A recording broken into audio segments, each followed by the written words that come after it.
Pagproseso ng naturalization ni Benny Boatwright muling umusad sa Senado at posibleng magamit na at makatandem ni Justin Brownlee sa paparating na Asian Games. Ngunit bago tayo magpatuloy, pakipindot naman ang like, subscribe at ang notification bell para updated ka sa susunod kong i-upload.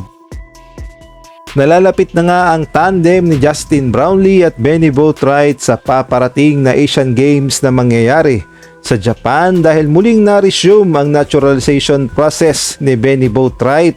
At kung naaprubahan na nga yan ay magagamit na siya sa Asian Games sa September. Ngunit ayon nga sa report, dapat pala ay magagamit din itong si Benny Boatwright sa third window na mangyayari sa July kontra naman sa New Zealand at Australia. Ang naging problema lang kasi ay na-delay ang kanyang naturalization process dahil nagka-problema nga sa Senado. Dahil kung ating babalikan ay nagkaroon ng tensyon, nagkaroon ng putukan, kaya naman na-delay ang naturalization process ni Benny Boatwright at malabo na nga siyang magamit sa Gilas Pilipinas sa third window. Ngunit ayos lang naman dahil sigurado na magagamit itong si Benny Boatwright sa paparating na Asian Games at kapartner niya nga dito si Justin Brownlee at gayon na rin itong si Angelo Kwame.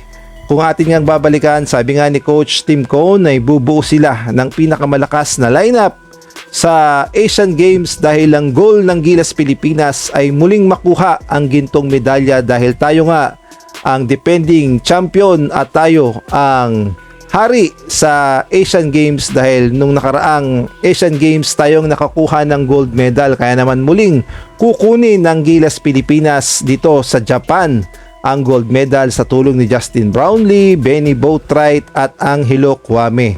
Ngunit merong matinding pagsubok ang Gilas Pilipinas dahil ang host na Japan ay naglabas ng 53-man pool at karamihan nga sa kanilang naka-lineup ay mga NBA player, kaya naman mabigat na hamon para sa Gilas Pilipinas kung paano tatapatan ng lakas ng lineup ng Japan.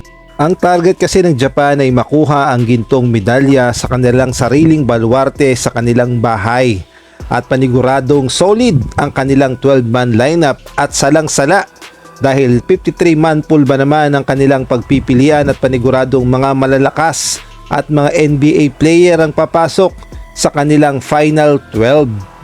Pagdating naman sa Gilas Pilipinas, ang ating paghahanda ay bumuo si Coach Tim Cone ng 30-man pool at doon nga kukuha ng final 12. Syempre solid din yon at kasama na doon sila Justin Brownlee, Angelo Kwame at Benny Boatwright. Yung natitirang players hindi pa natin alam kung saan ba manggagaling, pwedeng sa PBA players o sa mga regular Gilas Pilipinas players.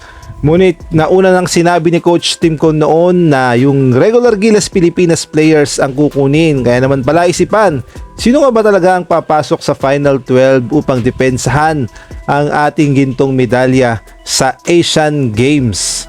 At syempre ang malaking tanong, once na makaharap natin ang host na Japan, pumalag kaya ang ating Gilas Pilipinas sa lakas ng Japan?